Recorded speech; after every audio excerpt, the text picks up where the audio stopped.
Hello guys, myself M K Singh, you are watching MKS academy. MKS academy के इस platform पे आपका स्वागत है। आइए आज के इस वीडियो सेशन में हम लोग स्टैंडर्ड 12 से कुछ टॉपिक को डील करते हैं। सबसे पहला चैप्टर सॉलिड स्टेट से हम लोग कुछ टॉपिक को डील कर चुके हुए हैं और उसी से कुछ रिलेटेड टॉपिक आज हम लोग डील करने वाले हैं। तो आज हम लोग इस वीडियो सेशन में जो टॉपिक डील करने वाले हैं वो है हमारा types of cubic unit cell. तो देखते हैं हम लोग कि type of cubic unit cell कितने होते हैं। फिर उसमें हम लोग और बात करेंगे कि किसी भी क्यूबिक यूनिट सेल में नंबर ऑफ एटम्स कितने पाए जाते हैं। और फिर उसके बाद हम लोग और भी चीजों पे डिस्कशन करेंगे एक एक कर, जो हमारे लिए काफी ज्यादा इंपॉर्टेंट होगा, हमारे कंसेप्ट को बिल्डअप करेगा। चलिए यहां से हम लोग देखते हैं types of unit cell. Types of unit cell. इस यूनिट सेल को हम लोग सिंपली टू पार्ट्स में क्लासिफाई करते हैं। फर्स्ट आपका प्रिमिटिव यूनिट सेल, जिसे हम लोग सिंपल क्यूबिक यूनिट सेल बोलेंगे। सिंपल क्यूबिक यूनिट सेल, इसको हम लोग शॉर्ट में बोलते हैं SCC। सेकेंड है आपका non primitive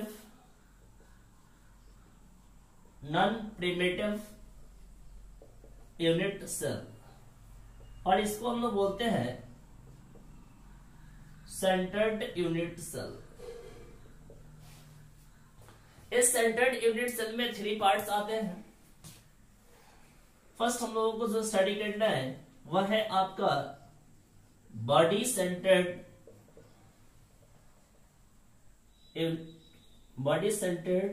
unit cell. Second पढ़ना हम लोगों को फेस सेंटर्ड यूनिट सेल, और थर्ड पढ़ना हम लोगों को इंड सेंटर्ड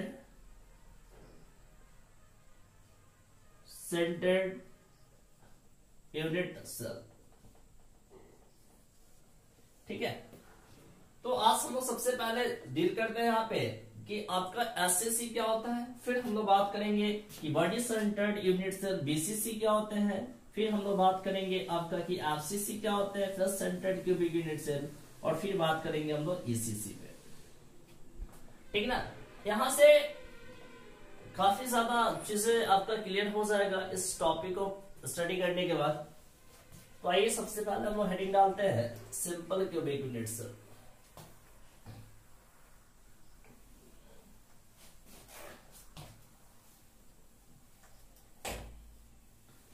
देखिए आप सबसे पहला बात करना है SCC, simple cubic unit cell, जिसे हम लोग प्रिमिटिव यूनिट सेल भी बोला करते हैं। देखिए इसमें आप क्या याद रखिएगा, सो ध्यान देखिए। हम लोग बना रहे एक क्यूबिक यूनिट सेल को बना रहे हैं।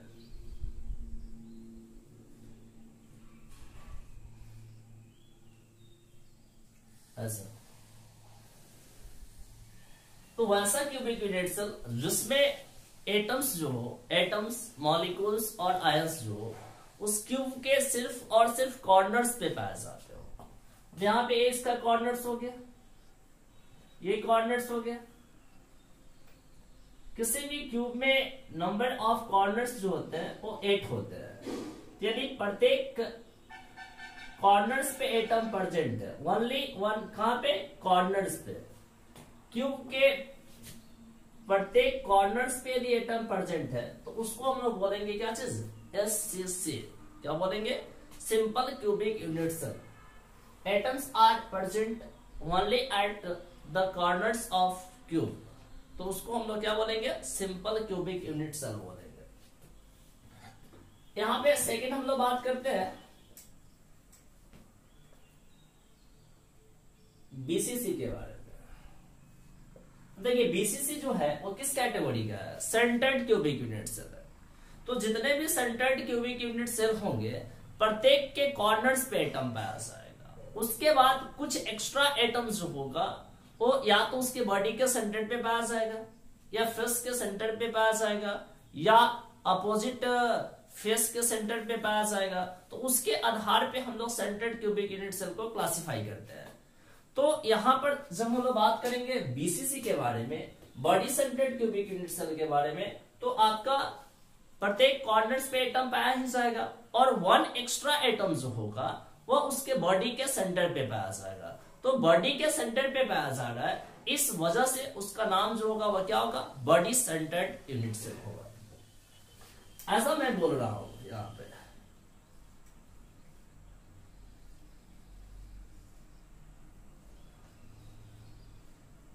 ठीक ना। इसके प्रत्येक कॉर्नर्स पे एटम पाया जाएगा, प्रत्येक कॉर्नर्स पे एटम पाया जाएगा। यहां पे देखिए ध्यान से, प्रत्येक कॉर्नर्स पे एटम आ गया और वन एक्स्ट्रा एटम जो होगा वो इसके बॉडी के सेंटर पे पाया जाएगा। One extra atom present at body centre of the cube, तो उसको हम लोग क्या बोलेंगे, बीसीसी बोलेंगे, body centred unit cell. Third है हमारा एफसीसी। तो एफसीसी में आपका क्या आ गया, फेस सेंटर्ड, नाम से क्लियर है, फेस के सेंटर पे। इट मींस दैट वैसा क्यूबिक यूनिट सेल जिसके प्रत्येक कॉर्नर्स पे एटम पाए जाते हो और 6 एक्स्ट्रा एटम जो हो वो प्रत्येक फेस के सेंटर पे पाया जाता। क्यूब के प्रत्येक फेस के सेंटर पे यदि एटम्स पाया जा रहा है तो उसको हम लोग क्या बोलेंगे, face centred cubic unit cell. यहां पर ध्यान दीजिएगा,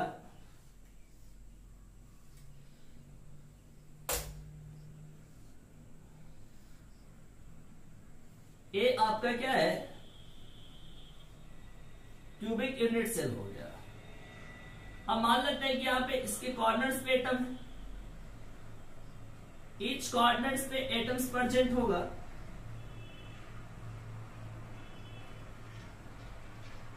और 6 एक्स्ट्रा एटम्स जो होगा वो प्रत्येक फेस पे, क्योंकि क्यूब में नंबर ऑफ फेस कितना होता है, 6 होता है। क्यूब में नंबर ऑफ फेस कितना होता है, 6 होता है। तो प्रत्येक क्यूब के फेस के सेंटर पे, अब देखिए एक क्यूब है तो इसका यह एक फेस हो गया, यह एक फेस हो गया, तो इसके सेंटर पे 1 एटम पाया जाएगा।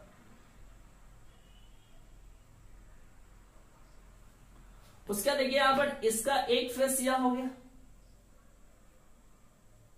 तो इसके फेस के सेंटर पे एक एटम पाया जाएगा।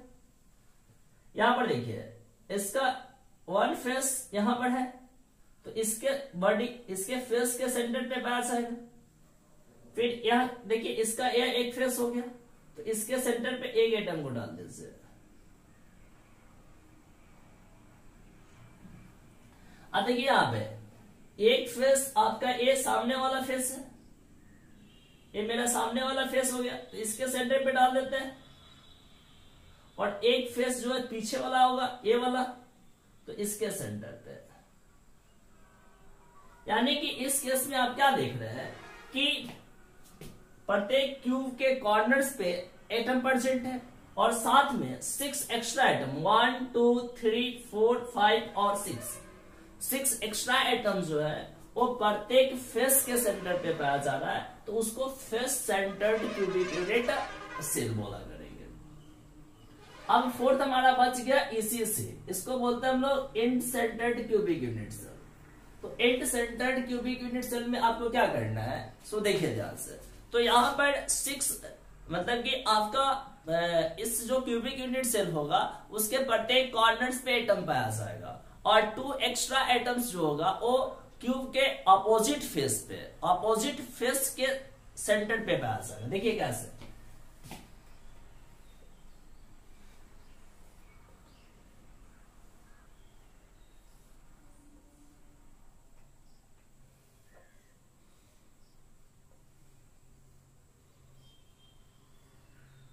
यहां पे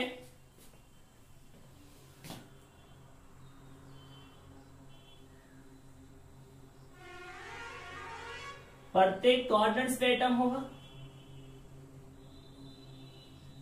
प्रत्येक कॉर्नर्स पे एटम है और 2 एक्स्ट्रा एटम्स होगा। यदि हम इधर हम इसके फेस के सेंटर पे डालते हैं, तो इसका जस्ट अपोजिट फेस यहाँ सामने वाला यहाँ, तो यहाँ पर यदि एटम प्रेजेंट है तो इसको हम बोलेंगे ईसीसी, मतलब 2 एक्स्ट्रा एटम जो होगा अपोजिट फेस के सेंटर पे होगा, तो उसको बोलते हैं end centred cubic unit cell. तो यह है आपका simple cubic unit cell, body centred cubic unit cell, face centred cubic unit cell, और यह है आपका end centred cubic unit cell. तो इसको आप लोग कॉपी करें।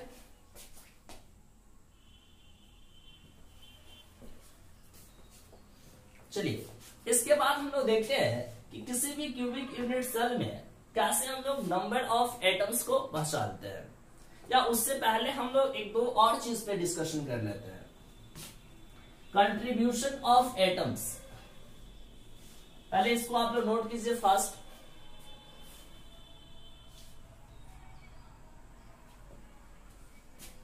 यहां से हम लोग देखेंगे contribution of atoms present contribution of atoms present at different lattice site। Contribution of atoms present at different lattice है। हमारे कहने का मतलब यह है कि ये सब जो भी आपका लैटिस है, इस ये लैटिस में आपका एटम्स कहाँ पे, कॉर्नर्स पे, तो कॉर्नर्स पे पाया जाने वाला एटम का कंट्रीब्यूशन क्या है। यहाँ पे बॉडी के सेंटर पे पाया जा रहा है, तो बॉडी के सेंटर पे पाया जाने वाला एटम का कंट्रीब्यूशन क्या है। उसके बाद यहाँ पर क्या है, फेस के सेंटर पे है, तो फेस के सेंटर पे पाया जाने वाला एटम का कंट्रीब्यूशन क्या है किसी भी एक यूनिट सेल में।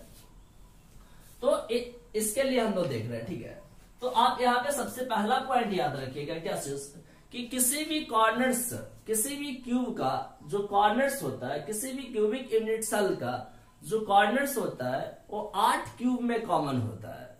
तो 1 क्यूब में किसी भी कॉर्नर्स पे पाया जाने वाला एटम्स जो है वो कितना में कॉमन है, 8 में कॉमन है। तो आप सोचिए कि 1 क्यूबिक यूनिट सेल में उस एटम का कितना भाग पाया जाएगा। यदि हम दो चीजों में कंट्रीब्यूट कर रहे हैं तो एक चीज में हमारा कितना कंट्रीब्यूशन होगा, आधा होगा, सिंपल सा बात है। तो मान लेते हैं कि 8 में कोई एक चीज जो है वो कॉमन है, तो 1 में उसका कंट्रीब्यूशन कितना होगा, 1/8 होगा। तो आप याद रखिएगा सबसे पहला पॉइंट, कंट्रीब्यूशन ऑफ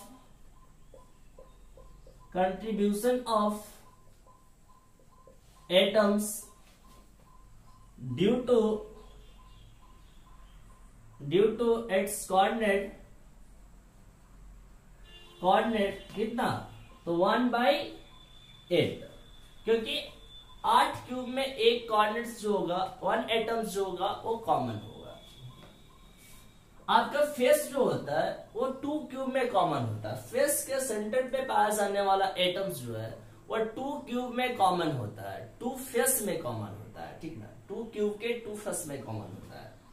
तो मान लेते हैं कि एक फेस जो है वो कितना में कॉमन है, 2 में कॉमन है। तो आपका बताइए इस फेस के सेंटर पे पाया जाने वाला का एक एटम में कंट्रीब्यूशन कितना होगा, 1/2 हो जाएगा। तो यहां से सेकेंड बात याद रखिएगा, contribution of atoms due to its face कितना, 1/2। और यदि थर्ड हम लोग बात करते हैं तो contribution of atoms due to its edge. तो एक एज जो होता है वो 4 क्यूब में कॉमन होता है, 1 एज 4 क्यूब में कॉमन होता है। तो एक में कितना होगा, 1/4। तो contribution of atom due to its edge कितना हो जाएगा, 1/4 हो जाएगा। और लास्ट जो है contribution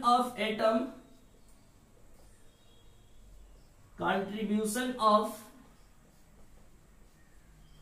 atoms due to body centre. तो आप याद रखिएगा, बॉडी के सेंटर पे पाया जाने वाला एटम जो है वह एक कंप्लीट एटम होता है, वो किसी दूसरे क्यूब में कॉमन नहीं होता है। तो किसी भी क्यूब के बॉडी के सेंटर पे पाया जाने वाला एटम जो होता है वो पूरा का पूरा कंप्लीट होता है, वन होता है। तो सीधा आप यहां पर क्या लिख लीजिएगा, वन होता है। ठीक है, अब चलिए आप लोग ये देख लीजिए क्या चीज, different contribution of atoms present and different lattice side में हमने देखा क्या चीज, कॉर्नर्स की वजह से 1/8, फेस की वजह से 1/2 और एज की वजह से 1/4 और क्या चीज बॉडी सेंटर की वजह से कितना 1 है। अब हम लोग क्या करते हैं कि इस एससीसी, बीसीसी, एफसीसी सब में क्या निकालते हैं, number of atoms per unit cell find out करते हैं। Number of atoms per unit cell, इसी को हम लोग बोलते हैं सेल कांस्टेंट बोलते हैं। Number of atoms per unit cell को हम लोग क्या बोलते हैं, सेल कांस्टेंट बोलते हैं। और इसको जनरली हम लोग यहाँ पर Z से रिप्रेजेंट करते हैं, जिसे हम लोग सेल कांस्टेंट बोलेंगे। अब देखिए यहाँ पर हम लोग क्या कर रहे हैं कि एससीसी के लिए Z फाइंड आउट कर रहे हैं, number of atoms per unit cell. Z is what, number of atoms per unit cell.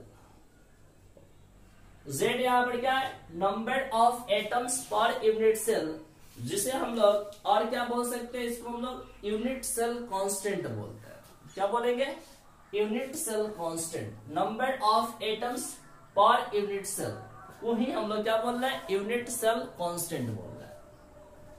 अब चलिए इस एससीसी में बताइए एटम्स कहां पे पाया जा रहा है, तो सिर्फ और सिर्फ कॉर्नर्स पे पाया जा रहा है, तो बाकी सबको कोई मतलब नहीं, फेस से कोई मतलब नहीं है यहाँ पे, उसके बाद बॉडी सेंटर से कोई मतलब नहीं है, एज से कोई मतलब नहीं है, हमको सिर्फ किससे मतलब है, कॉर्नर से मतलब है। तो आपको पता है contribution of atom due to its corner कितना होता है, 1/8, और किसी भी क्यूब में कॉर्नर की संख्या कितना है, 8 है। तो यहां से हम लोग क्या लिखेंगे, 1/8 इंटू नंबर ऑफ कॉर्नर्स, तो नंबर ऑफ कॉर्नर्स कितना है, 8 है, तो इसके लिए कितना आ जाएगा, 1 आ जाएगा। यानी कि सिंपल क्यूबिक यूनिट सेल का यूनिट सेल कांस्टेंट कितना होता है, 1 होता है। सेकंड है आपका बीसीसी, तो बीसीसी में यदि हम लोग निकालना चाहेगा unit cell constant, that is number of atoms per unit cell, तो कैसे निकालिएगा आप, तो यहाँ पर देखिए प्रत्येक कॉर्नर्स पे एटम पाया जा रहा है, तो कॉर्नर्स के वजह से जो कंट्रीब्यूशन होता है वो कितना होता है, 1/8 इंटू नंबर ऑफ कॉर्नर्स कितना है, 8 plus 1 complete extra atom present है कहां पे, सेंटर पे। मैंने बताया कि बॉडी के सेंटर पे पाया जाने वाला एटम्स जो होता है वो किसी भी क्यूब में कॉमन नहीं होता, वो एक कंप्लीट एटम होता है बॉडी के सेंटर पे। तो यहाँ पर जो सेंटर पे जो पाया जा रहा है वो एक कंप्लीट एटम है, तो यहाँ पर कितना लिखेंगे, 1 लिखेंगे, तो कितना आ जाएगा, 2 आ जाएगा। यानी कि आपका body centre cubic unit cell के लिए unit cell constant, that is number of atoms per unit cell कितना होता है, 2 होता है। थर्ड है हमारा एफसीसी के लिए बात कर रहे हैं हम लोग। एफसीसी के लिए आप देखिए ध्यान से कि इसके प्रत्येक कॉर्नर्स पे है, तो कॉर्नर्स की वजह से contribution 1/8 into number of corners 8 plus, अब देखिए यहाँ पे क्या है, 6 एक्स्ट्रा एटम्स जो है वो इसके फेस के सेंटर पे पाया जा रहा है। 6 एक्स्ट्रा एटम क्या है, इस क्यूब के फेस के सेंटर पे पाया जा रहा है। और मैंने आपको बताया contribution of atom due to its face 1/2, तो 1/2 इंटू नंबर ऑफ फेस कितना है, तो नंबर ऑफ फेस सेंटर, तो कितना 6 फेस, यानी कि सेंटर कितना हो जाएगा, 6 हो जाएगा, तो यहां पर 6 कर देंगे, तो कितना आ जाएगा, 1 + 3 यानी कि 4 आ जाएगा। तो आप याद रखिएगा कि एफसीसी के लिए unit cell constant, that is number of atoms per unit cell का जो वैल्यू होता है वो कितना होता है, 4 होता है। ठीक है, अब चलिए नेक्स्ट हम लोग बात करते हैं ईसीसी के लिए Z कैसे निकालेंगे। तो यहां पर क्या है कि प्रत्येक कॉर्नर्स पे एटम पाया जा रहा है, तो 1/8 इंटू 8 प्लस 2 एक्स्ट्रा एटम जो है अपोजिट फेस के सेंटर पे है, तो फेस के सेंटर पे पाया जाने वाला एटम का कंट्रीब्यूशन क्या है 1/2। तो 1/2 इंटू कितना के फेस पे है 2 फेस पे है, तो 2 कर देंगे तो कितना आ जाएगा 1 प्लस 1 यानी कितना 2 आ जाएगा। तो आपने यहां से देखा क्या कि unit cell constant for end centred cubic unit cell कितना होता है 2 होता है। एक बार मैं रिकैप कर देता हूं, एससीसी के लिए number of atoms per unit cell 1 होता है, आपका बीसीसी के लिए 2 होता है, आरसीसी के लिए number of atoms per unit cell 4 होता है, और ईसीसी के लिए number of atoms per unit cell कितना होता है 2 होता है। तो इसको आप लोग नोट कीजिए, इसको कंप्लीट कीजिए, फिर हम इसके बाद नेक्स्ट टॉपिक लेकर आएंगे जो कि काफी ज्यादा इंपॉर्टेंट होगा आपके लिए, ठीक ना। यदि आज का आपको वीडियो अच्छा लगा हो तो लाइक कर दे, कमेंट कर दे, सब्सक्राइब कर दे, अपने दोस्तों के साथ शेयर कर दे, ताकि हमारा एनर्जी लेवल बना रहे और फिर हम आपके लिए लेकर आए इससे भी तगड़ा video. Thanks to watching MKS Academy।